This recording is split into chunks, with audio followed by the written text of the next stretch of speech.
예, 존경하는 국민 여러분, 김상희 국회 부의장과 선배 동료 의원 여러분, 홍남기 총리 권한대행과 국무위원 여러분, 국민의힘 대구 중구 남구 곽상도 의원입니다.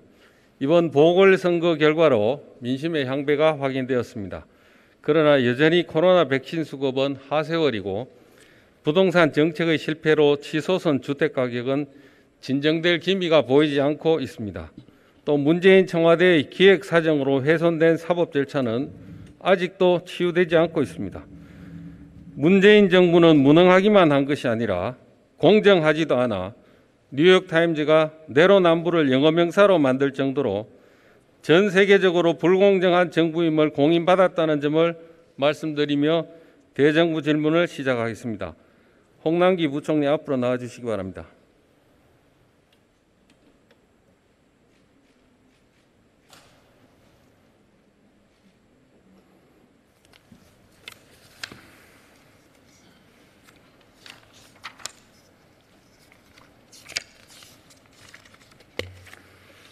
네.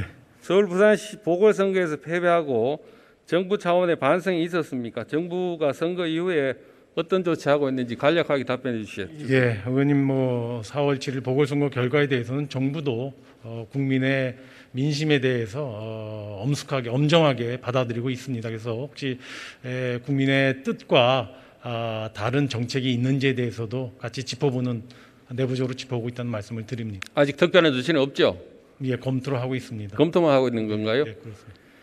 정세균 총리는 선거 패배 책임지고 사임했습니까? 아니면 대선 출마하려고 나갔습니까? 제가 거기까지 예단해서 말씀드리기는 어렵습니다.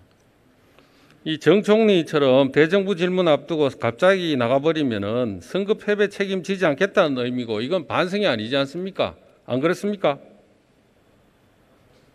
그거와 관계없이 아까 말씀드린 대로 저희 정부도 이번에 보궐선거에서 나타난 민심에 대해서는 정확하게 헤아리려고 노력하고 있다는 말씀을 드립니다. 제가 드린 말씀은 총리가 그렇게 나가면은 한다는 의미가 아니지 않느냐 이 말씀입니다. 이거에 대해서 답변 해주세요. 아까 말씀드린 것처럼 거기에 대해서 제가 평가할 위치에 있지는 않은 것 같습니다. 제가 정부에 남아 있는 입장에서 정부로서는 그와 같은 민심을 잘 헤아리려고 노력하고 또 정책에 반영하려고 노력한다는 점을 말씀을 드립니다. 의원님. 지금 부총리에 대해서도 개각설이 있던데 부총리도 발표하면 당일 퇴임식하고 나갈 겁니까? 저는 의원님 후임자가 발표되면 당연히 청문회 거쳐서 온 다음에 나가야 되지 않겠습니까? 저는 그게 맞겠죠. 그게 맞겠죠. 예, 그렇습니다. 예. 경제 5단체장으로부터 이재용 부회장 사면 건의 받으셨죠? 예, 제가 최근에 경제 회복과 관련되는 의견 청취를 해서 간담회를 가졌는데요. 그 자리에서 그런 건의가 있었습니다. 그래서 제가 그때 보니까 잘 전달하겠다고 답변하셨던데. 예, 제가 결정할 문제가 아니기 때문에 제가 관계 기관에 전달하도록 그렇게 말씀을 드렸습니다. 예, 전달했습니까? 예. 누구한테 전달하셨습니까? 그는 제가 누구라고 말씀은 드리지 않겠습니다. 청와대 관계자한테 전달했습니까? 의원님 그는 그냥 생각을 해주십시오. 아니 생각을 하라는 게 무슨 말씀이세요? 제가 그 상대방을 얘기하는 것은 적절하지가 않은 것 같습니다. 아까 그러면 말씀드린 것처럼 이 권한을 가진 분한테 전달했다는 말씀이세요? 예, 그렇습니다. 들어가셔도 좋습니다. 법무부 장관 앞으로 나오시기 바랍니다.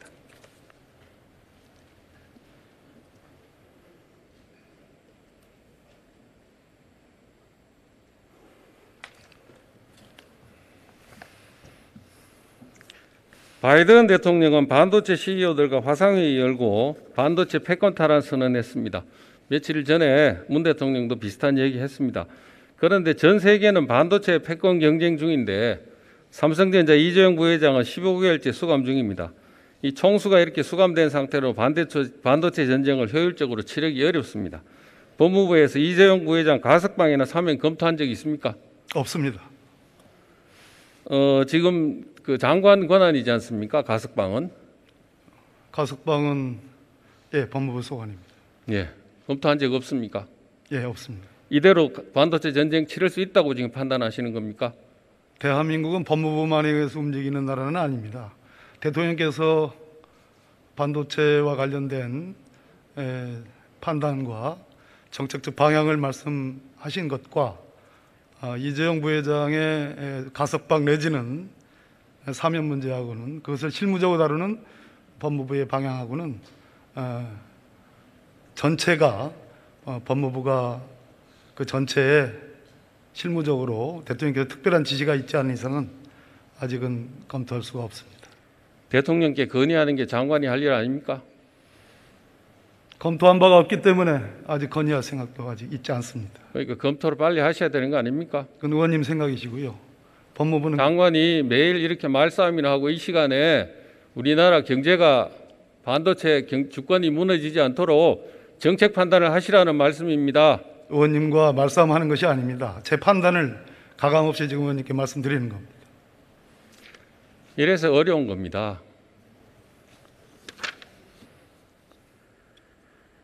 2019년 3월 18일 문재인 대통령은 김학의 사건에 대해서 적극적으로 진실 규명을 가로막고 비호 은폐한 정황들이 보인다라고 단정 짓더니 검경 현 지도부가 조직의 명운을 걸고 책임져야 할 일이라면서 수사를 지시했습니다. 이날 수사 지시 직전 문 대통령은 11시부터 조국 민정수석으로부터 1차 보고, 오후 2시에 박상기 장관, 김부겸 장관으로부터 2차 보고를 받았다고 합니다. 최근 청와대 핵심 관계자가 당시 법무부와 행안부의 보고 내용은 김학의 사건 등에 대한 과거사 진상조사단의 활동 상황을 계략적으로 진술한 것이라고 했는데 법무부에서 대통령에게 보고한 내용이 무엇입니까? 곽성도 의원님 지금 질문하신 내용은 아시다시피 지금 검찰에서 수사하는 내용으로 알고 있습니다. 그 부분에 대해서 장관으로서 아는 바가 있으나 말씀드리기 곤란한 점을 좀 양해 부탁드립니다. 진실 규명을 가로막고 비호 은폐한 정황을 당시 법무부 장관이 구체적으로 보고했습니까? 역시 마찬가지로 수사 내용이기 때문에 구체적 내용은 말씀드릴 수 없습니다. 대통령이라면은 어떤 경위로 국민한테 검경의 명운을 건 수사를 받도록 했는지 당사자하고 국민에게 밝혀야 되지 않습니까? 의원님께서 절차적 정의를 아마 관심 갖고 그 점을 지적하는 것 같습니다. 그렇다면 의원님 민정수석 비서관 하시지 않았습니까? 그 당시 검찰이 김학의 사건과 관련해서 그 동영상과 관련해서 1차, 2차 무혐의를 했습니다.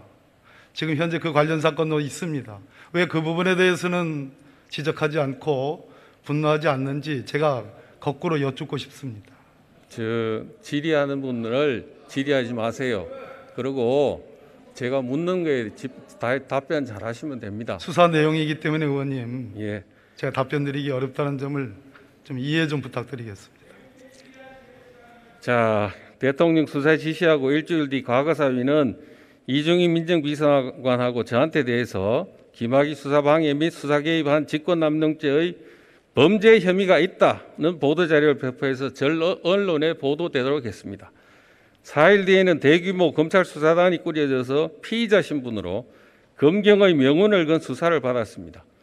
대통령이 수사 지시한 근거가 뭡니까? 답변해 주세요. 의원님, 그 당초 경찰에서 시작된 이 동영상 사건이 경찰은 성폭력이 있었다는 취지의 혐의 있음에 결론을 내고 송치를 했습니다.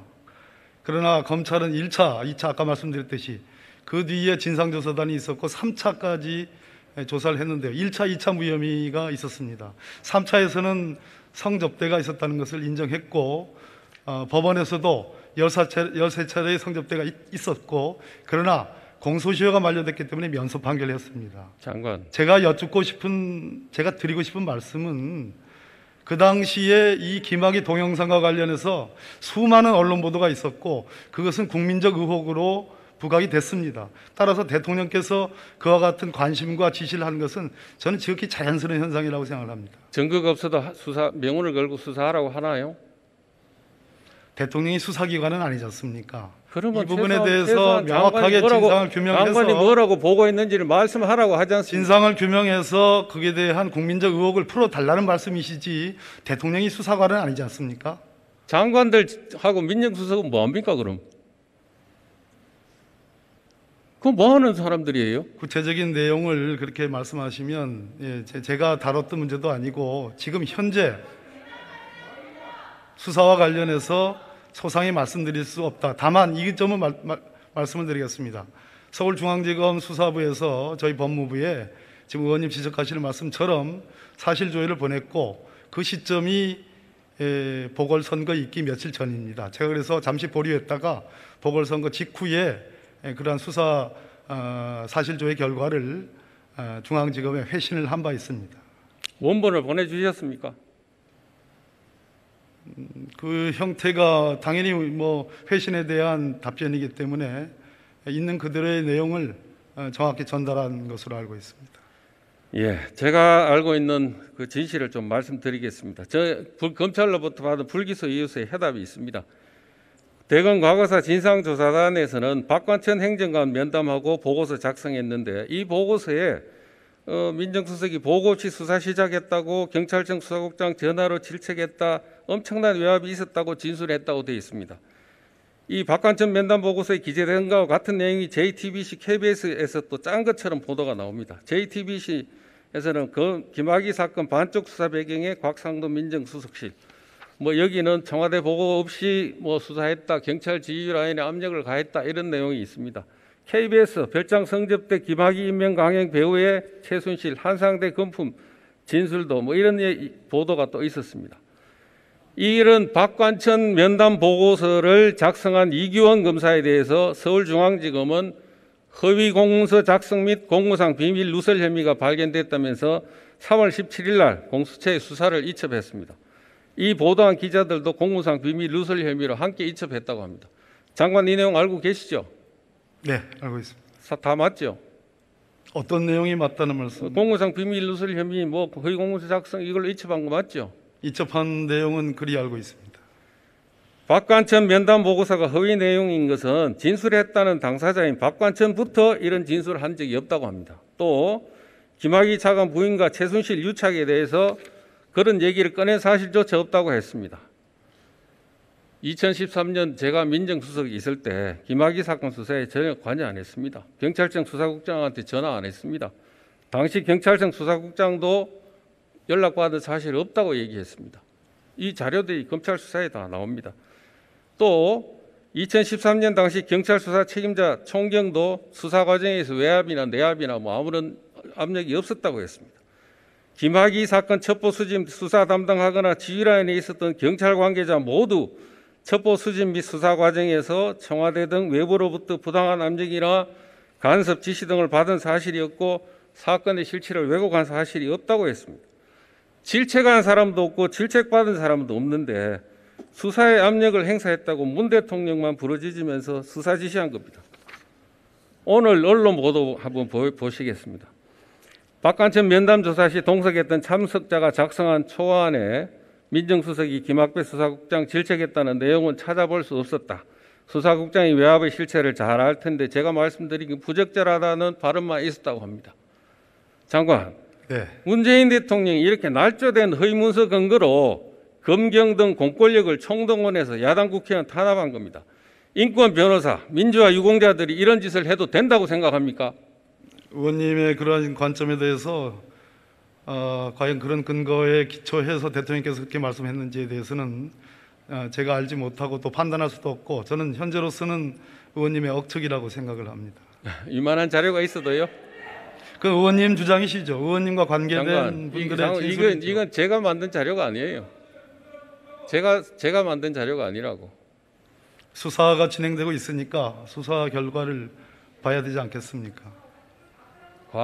과거에 본인이 민주운동 하시면서 말씀하셨던 걸 좀 상기하시기 바랍니다. 자, 제가 질문 이어가겠습니다. 이규원 검사는 박관천 행정관 외에도 윤정찬하고 면담하고 면담 보고서 작성했는데 김학의, 한상대, 윤석열, 윤곽근에 대한 허위 내용도 기재해 넣었다고 합니다. 윤곽근 고검장은 윤중철을 전혀 모르는데도 알고 지내는 사이 골프장에 왔던 것 같다. 뭐 이런 허위 내용의 면담 보고서를 작성해서 언론에 흘렸고 이 언론은 이번에 며칠 전에 7천만 원 배상해 주라고 판결받았습니다. 장관, 이렇게 날조된 보고서 만든 이규원 검사를 과거사 진상조사단에 추천한 사람 누굽니까? 제가 답변할 사항이 아닌 것 같습니다. 아시긴 아십니까? 정확한 구체적인 내용은 알지 못합니다. 말씀하셔야 될 거 아닌가요? 말씀드린 바와 같이 수사가 진행 중인 내용이고요. 그렇기 때문에 장관, 이규원 검사하고 사법시험 동기고 같은 법무법인에서 근무한 이광철 당시 민정비서관실 선임 행정관이 추천했다는데 맞습니까? 제가 확인한 바 없고요. 또 말씀드린 대로 수사가 진행되는 내용입니다. 한쪽은 공수처에 가 있고 한쪽은 여전히 중앙지검의 명예훼손 사건으로 남아 있습니다. 그렇기 때문에 수사의 경과와 결과를 지켜보는 것이 마땅하다고 생각합니다. 검경의 명운을 건 수사 한번 받아보셔야 되겠네요.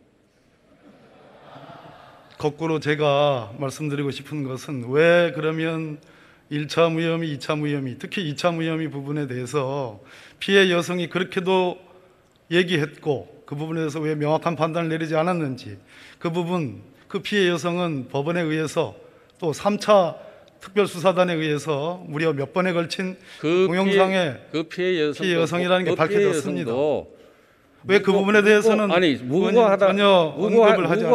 무고한 사람을 처벌하라는 건 아니에요. 그 부분에 대해서 문제가 있는 걸 처리하는 건 제가 이의 제기한 적이 없습니다. 그렇다고 해서 새로 무고한 사람을 처벌하라고 하는 건 안 된다는 그 말씀을 지금 드리는 겁니다. 오해하지 마세요. 절차적 정의를 말씀하시는데 왜 이 사건이어야 됩니까? 저는 도무지 이해가 안 됩니다. 제가 명운을 건 수사를 받은 당사자니까요. 자, 이 과거사 진상조사단의 이규원 검사 활동 곳곳에 이광철 민정비서관이 등장합니다. 이규원 검사 윤중천 6차례 면담했다고 하는데 면담 후 보고서 작성하면서 질문을 답변으로 바꾸고 면담 직전 직후에 이광철이하고 전화통화했다고 합니다.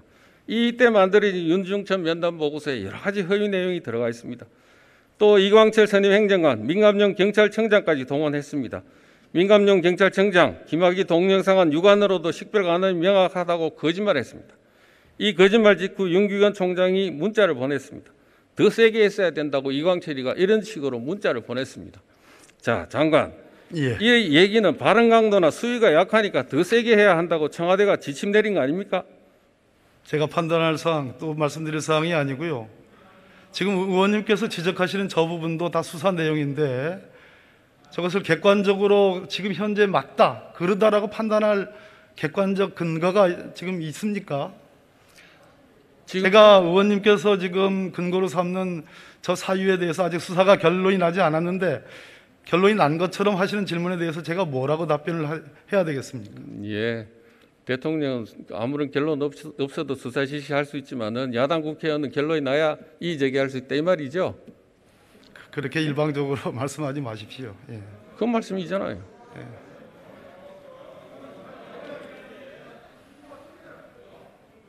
그렇습니다. 자, 이 더 세게 해야 된다는 질타받은 민감용 경찰청장 4월 2일 날 국회 정부에 출석해서 당시 수사 담당자들이 전화받고 곤혹스러운 상황이었다. 그렇지만 누구도 전화받은 사실이 없는 걸로 판명이 됐습니다. 이렇게 전화받고 곤혹스러운 상황이었다는 발언 받은 사람은 이거 민감용 청장 거짓말한 거 아닙니까, 장관? 지금 질문의 전제이신 판명이 됐다고 하는 부분에 제가 동의하기가 어렵습니다. 지금 수사 중이지 않습니까? 아까 불기소 무엇이 판명이 됐습니까? 지금 수사 중인데요. 그러면은 검찰이 한 불기소 이어서도 못 믿겠다는 얘기인가요? 이 정부는 윤석열 검찰총장도 한번 어떤 때는 자기네 검찰총장이고 어떨 때는 남이고 검찰도 어떨 때는 남이고 어떨 때는 자기 편이에요. 도대체 자기네 기관, 자기네들이 인사해서 다 만들어 놓은 기관에서 한 일도 필요하면 우리 편, 필요 없으면 우리 편 아니라고 배척합니다. 김학의 사건에 대해서 아직도 그 실체관계에 대해서 어느 누구도 정확하게 검찰 관계자가 그 실체관계에 대해서 절차적 관계는 지금 의원님이 지적하시는 게 맞다 하더라도 실체관계에 대해서 어느 누구도 지금 잘못을 인정하거나 그 부분에 대해서 반성하는 것은 없지 않습니까? 왜 그것에 대해서는 문재인 대통령이 무혐의가 났을 때 문재인 대통령이 먼저 사과하고 반성했어야죠. 그거부터 했어야죠. 그래야 다음 구슬을 깨는 겁니다. 그건 동의하기 어렵습니다, 의원님. 들어가도 좋습니다.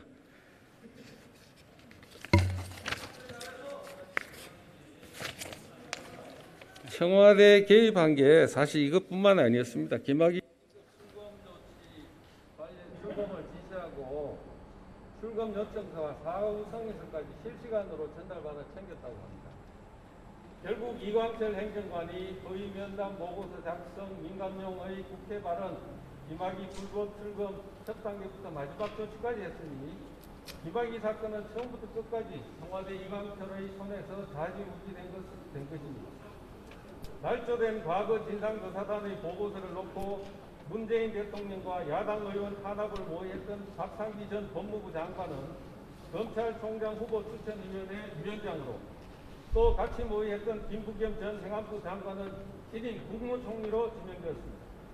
청와대 기획사정의 실무 책임자였던 이광철 선임 행정관, 전 민정비서관은 이번 인사에서도 살아남아 직책을 유지하고 있습니다. 대통령과 공무원 사람들은 승승장구하고 있습니다. 서리까지 날조해서 검경의 명운을 걸도록 수사 지시한 문 대통령이 공범들의 직배를 봐주고 있는 것도 결국 이들이 진실을 말하지 못하도록 은폐하는 것입니다. 존경하는 국민 여러분, 대통령 딸 해외 이주 의혹을 제기한 야당 의원을 표적 삼아 서류를 날조하고 기획사정한 청와대의 중심에는 문재인 대통령이 있습니다. 무고한 국민에 대해 수사하도록 지시한 문 대통령과 청와대 등 관련자들의 혐의를 명백히 밝힌 후 엄정한 법의 잣대에 따라 처벌해야 마땅할 것입니다.